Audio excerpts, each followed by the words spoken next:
able to resuscitate technical support. Even as she's in the role, I mean, performs in the role, I mean, Minister of State. Exactly. I mean, there's been a lot of maintenance being done by the military that haven't been done. Well, you tell me, some of the governors that broke away from the PDP, some of them are from Jigawa State. We have some from Kano State. We have some of, I mean, you know, from all these states, and their representation in the cabinet are now sacked. Well, like I said, it's going to be speculation. As you know, I'm not going to say because I wasn't there and I don't know what's in the mind of the president. But when you set certain criteria and you don't seem to follow them, you leave room for people to speculate. The crop of ministers the president had left, do you think any of these people are better than some of them? If you were the president, you would probably have put some of them on this list. Well, there are people that people will say are not performing very well, and the stakeholders are concerned about. And I don't want to pick names, but there are certainly very important ministries where the stakeholders are speculating as to why they're still in there. So in terms of performance, you think this list is not justified? Well, I don't think you can say it's exclusively performance, but of course politics always plays a role in these decisions. If we were talking about a state governor changing his commissioners, we wouldn't really speculate this much. But certainly politics plays a role. But I think that if we want to get, if the presidency wants to get the maximum PR from what it's done, it should have gone either the objective way from the start and reduce speculation, or given clear, objective reasons why these people have been changed. Do you think it should have done an overhaul? I think that would have been better. I think that would have been better. Then you can actually bury whatever it is and move it away from just politics. Well, let's move on now.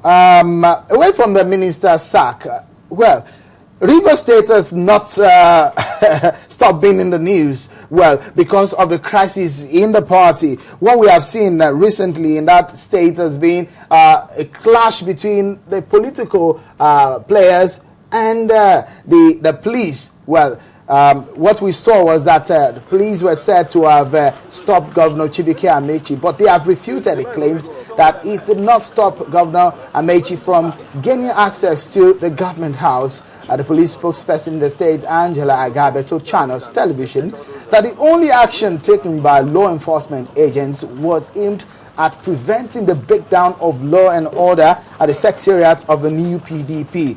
Governor Rotimi Amechi and his entourage were returning from an outing when they were stopped from entering the government house by a team of policemen. A mufti-wearing police officer led by Sam Okaro disrupted the secretarial flag-off ceremony of the Bahaji-led faction of the PDP in Port Harcourt, the River State capital. Well, this time around, what we have seen again, Wale, is what played out before now, where we saw police at the center of the situation and the crisis in River State. What's your take on this particular situation? Well, it's obvious that there is a lot of political mileage being fought for in River State. And it's obvious that the police themselves are being dragged into this, either because they have not been properly instructed or because they feel that they are more amenable or more under the federal government.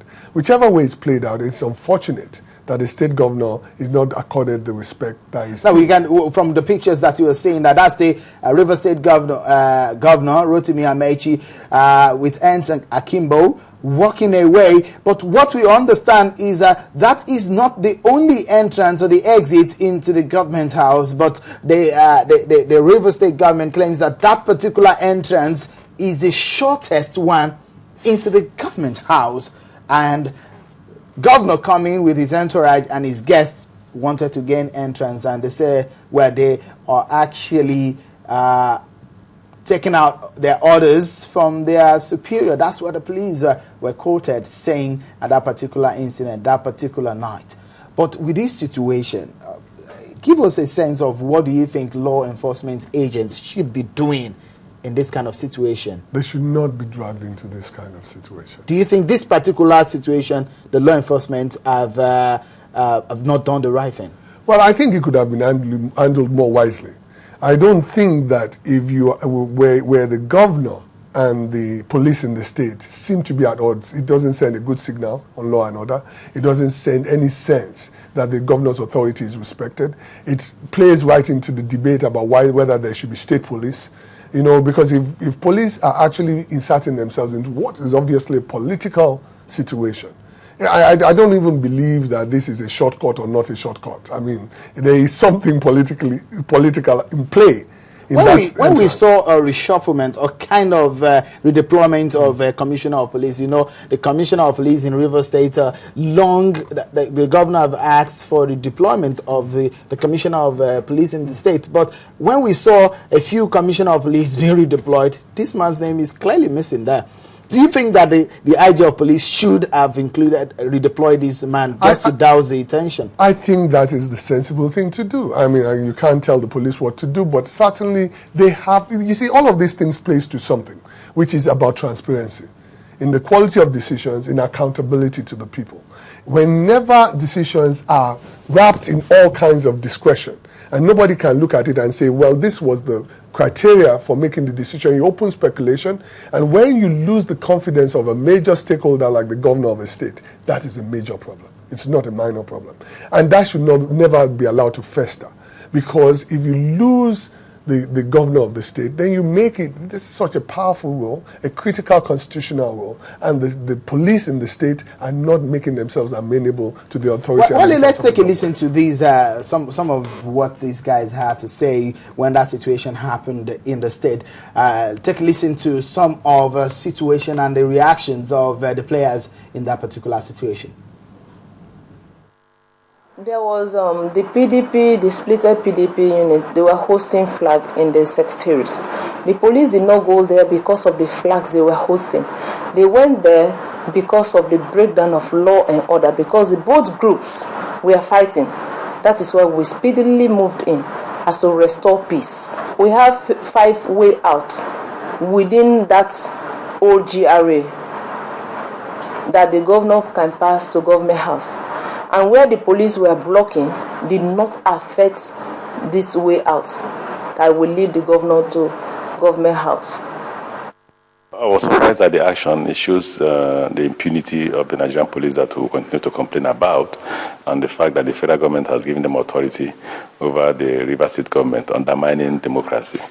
We're wondering if we're pursuing democratic culture, or we are just a pseudo-military government. We have to be able to differentiate that.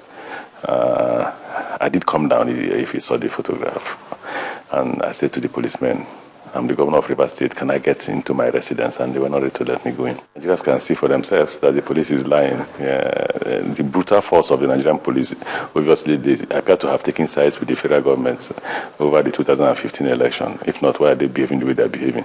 They are closing the new PDP secretariat. For what? Are they a party to the disagreement? I think what the federal government is doing is just using the apparatus of coercion against the ordinary citizens.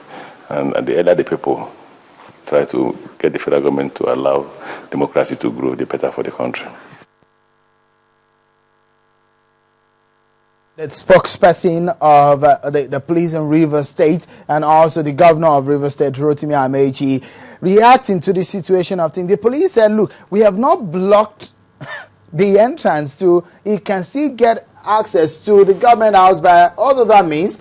And the governor is saying, look, they have blocked the road and they have disrupted the hoisting of the PDP, no PDP secretariat, and is accusing the police of impunity in this sense. What do you make of the reaction of these two persons in this case? Well, we cannot see any evidence that there was any conflict in the place. Well, we can only hope that the police are telling us what was reported to them.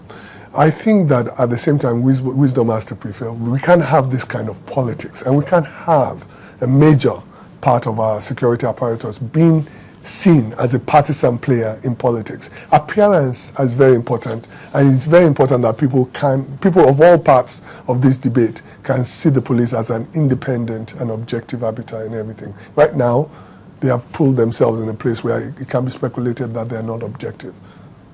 Thank you so much, Wale, for joining us. Thank you very much. Well, we have other issues on the program. The issue of Anambra PDP. A lot is happening in the PDP, and I have men from the two sides of the divide talking about the People's Democratic Party in PDP. Is there a candidate yet in the PDP for Anambra election, which is just few weeks away. Join us after this break as we give you an understanding of the situation of things in Anambra PDP. Join us again.